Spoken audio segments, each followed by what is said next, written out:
Okay my dear students, ಈಗಾಗಲೇ ನಾವು Woods ರಿಯಾಕ್ಷನ್ನ ಮತ್ತು ಫಿಟ್ಟಿಕ್ ರಿಯಾಕ್ಷನ್ನ ಓದಿದ್ದೀವಿ.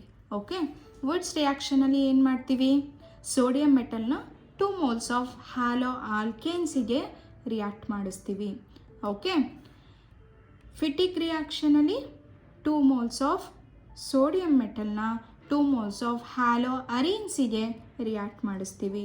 ಎರಡರಲ್ಲೂ ಕೂಡ ಡ್ರೈ ಈಥರ್ ಪ್ರೆಸೆನ್ಸನ್ನೇ ತಗೊಳ್ತೀವಿ. So thereby it will form higher alkane in Wurtz reaction and diphenyl compound in Fittig reaction. Now we have to move for the third most important question for the 2 marks, that is nothing but combination of these two reaction, that is nothing but Woods Fittig reaction. Okay, so Woods Fittig reaction ಏನಪ್ಪ ಅಂದರೆ ತುಂಬ simple. Woods reaction, Fittig reaction ಎರಡಲ್ಲೂ ಏನು ಮಾಡ್ತೀವಿ? 2 moles of alkyl halide, 2 moles of aryl halide ಅಂತ ತಗೊಳ್ತೀವಿ. Okay, ಇವಾಗ Wurtz Fittig combination ಮಾಡ್ತಿರೋದ್ರಿಂದ 1 mole ಆಫ್ ಆಲ್ಕೈಲ್ ಹ್ಯಾಲೈಡ್ ತಗೊಳ್ತೀನಿ, that is from Wurtz reaction. Okay, ಯಾವ ಮೆಟಲ್ ಜೊತೆ ರಿಯಾಕ್ಟ್ ಮಾಡಿಸ್ತಿದ್ವಿ? ಸೋಡಿಯಂ ಮೆಟಲ್ ಜೊತೆ. ಸೊ ಸೋಡಿಯಂ ಮೆಟಲ್ನೇ ಇಲ್ಲೂ ತಗೊಳ್ತೀವಿ. ಫಿಟ್ಟಿಗ್ ರಿಯಾಕ್ಷನ್ ಕೂಡ ಇದೆಯಲ್ಲ, so 1 mole of halo arene ತಗೊಳ್ತೀವಿ. ಓಕೆನಾ?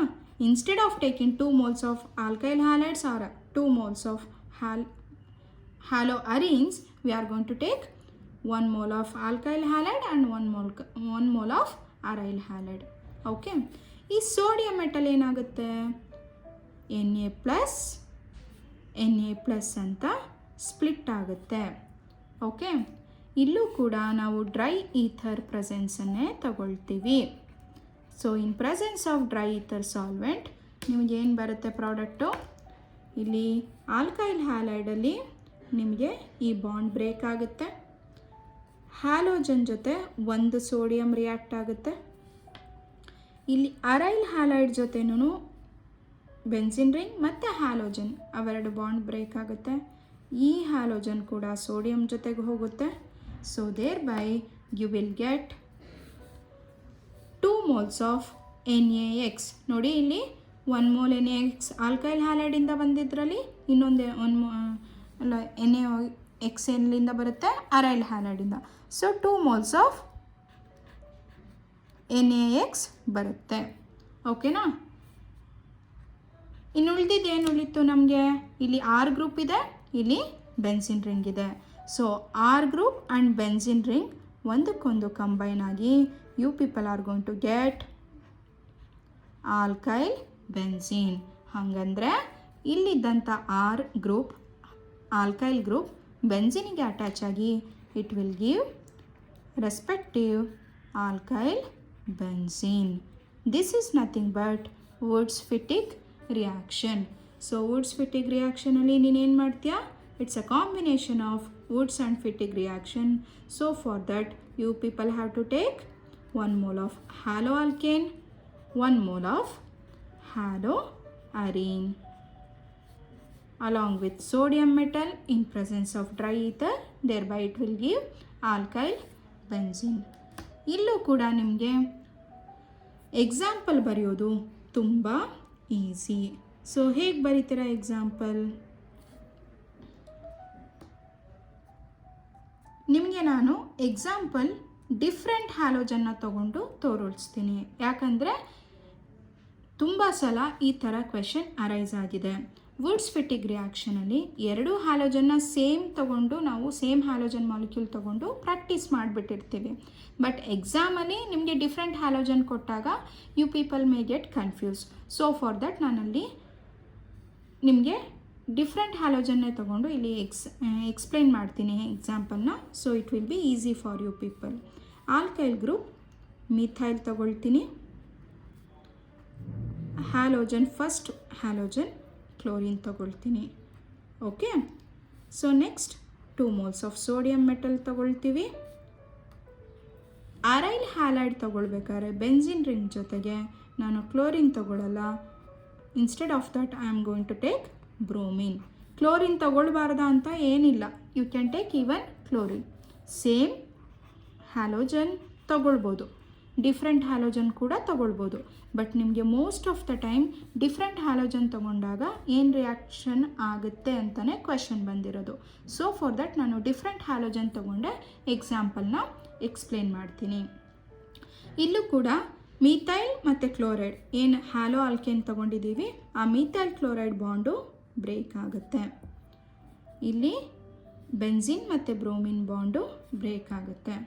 ಸೊ ಈ ಕಡೆಯಿಂದ ಕ್ಲೋರಿನ್ ಬಂದು ಸೋಡಿಯಂಗೆ ಅಟ್ಯಾಕ್ ಆಗುತ್ತೆ, ಈ ಕಡೆಯಿಂದ ಬ್ರೋಮಿನ್ ಬಂದು ಸೋಡಿಯಂಗೆ ಅಟ್ಯಾಕ್ ಆಗುತ್ತೆ. Why? Because sodium plus charge ಇರುತ್ತೆ, ಕ್ಲೋರಿನ್ ಮೈನಸ್ ಚಾರ್ಜ್ ಇರುತ್ತೆ. ಇಲ್ಲಿಯೂ ಹಾಗೆಯೇ ಬ್ರೋಮಿನ್ ಮೈನಸ್ ಚಾರ್ಜ್ ಇರುತ್ತೆ, ಸೋಡಿಯಂ ಪ್ಲಸ್ ಚಾರ್ಜ್ ಇರುತ್ತೆ. ಸೊ ಇಲ್ಲಿ 2 Na+ ಇದೆಯಲ್ಲ, ಒಂದು Na+ Cl ಜೊತೆಗೆ ಹೋಗುತ್ತೆ, ಇನ್ನೊಂದು Na+ Br ಜೊತೆಗೆ ಹೋಗುತ್ತೆ. ಹಾಗಾದರೆ ನಮಗೆ ಮೇನ್ ಪ್ರಾಡಕ್ಟ್ ಏನು ಬರಬೇಕು? ಇಲ್ಲಿದ್ದಂಥ ಆರ್ ಗ್ರೂಪು ಬೆನ್ಸಿನ್ ರಿಂಗಿಗೆ ಅಟ್ಯಾಚ್ ಆಗಬೇಕು ಅಲ್ವಾ? ಸೊ ಆರ್ ಗ್ರೂಪ್ ಯಾವುದಪ್ಪ ನಾವು ತೊಗೊಂಡಿರೋದು? Methyl. That methyl group will first attach with the benzene. That is methyl benzene. Methyl ಬೆನ್ಸಿನ್ನ ನಾವು ಕಾಮನ್ ನೇಮಲ್ಲಿ ಟಾಲಿನ್ ಅಂತ ಕರಿತೀವಿ. ಅಲಾಂಗ್ ವಿತ್ ದಟ್ ಒಂದು Na ಜೊತೆ Cl ಹೋಗಿ ಒಂದು NaCl ಬಂದಿರುತ್ತೆ, ಅದೇ ಇನ್ನೊಂದು Na ಜೊತೆ Br ಹೋಗಿ ಒಂದು NaBr ಬಂದಿರುತ್ತೆ. ನೀವಿಲ್ಲಿ 2 ಸೇಮ್ ಹ್ಯಾಲೋಜನ್ ತೊಗೊಂಡ್ರೆ ಇಲ್ಲೇನು ಚೇಂಜಸ್ ಆಗಲ್ಲ. ನಿಮಗೆ ಇಲ್ಲಿ ಬರುವಂಥ ಮೇನ್ ಪ್ರಾಡಕ್ಟ್ ಸೇಮ್ ಬರುತ್ತೆ. ಇಲ್ಲಿ ನಿಮಗೆ ಬೈ ಪ್ರಾಡಕ್ಟ್ಸಲ್ಲಿ ಡಿಫ್ರೆಂಟ್ ಹ್ಯಾಲೋಜನ್ದು 2 ಮಾಲಿಕ್ಯೂಲ್ ಡಿಫ್ರೆಂಟ್ ಬರೋದ್ರ ಬದಲು ಸೇಮ್ ಮಾಲಿಕ್ಯೂಲ್ 2 ಟೈಮ್ಸ್ ಬರುತ್ತೆ. ಅಕಸ್ಮಾತ್ ನೀವು 2 ಕಡೆನೂ ಕ್ಲೋರಿನೇ ತೊಗೊಂಡ್ರೆ 2 moles ಆಫ್ NaCl ಬರ್ತಿತ್ತು. ಆರ್ ಎಲ್ಸ್ 2 ಕಡೆನೂ ಬ್ರೋಮಿನೇ ತೊಗೊಂಡಿದ್ದಿದ್ರೆ 2 moles ಆಫ್ NaBr ಬರ್ತಿತ್ತು ಅಷ್ಟೆ. ಈ ಥರ ಕ್ವೆಶನ್ ಅರೈಸ್ ಆಗಿದೆ ಅನ್ನೋ ಕಾರಣಕ್ಕೆ ನಾನು ಡಿಫ್ರೆಂಟ್ ಹ್ಯಾಲೋಜನ್ನ ತೊಗೊಂಡಿದ್ದೀನಿ. ಸೊ ನಾವೇನಂತ ತೊಗೊಂಡು ರಿಯಾಕ್ಟ್ ಮಾಡಿಸ್ತೀವಿ? ಸೆಂಟೆನ್ಸ್ ಬರೆಯೋದು ನೋಡಿ ಎಷ್ಟು ಈಸಿ ಅಂತ. ಸೊ ಮೀಥೈಲ್ ಕ್ಲೋರೈಡ್ನ ಫಸ್ಟ್ ತೊಗೊಂಡಿದ್ದೀವಿ. With that methyl chloride sodium ಮೆಟಲ್ನ ರಿಯಾಕ್ಟ್ ಮಾಡಿಸ್ತೀವಿ along with 1 haloarine, that is nothing but here I am going to take bromobenzene.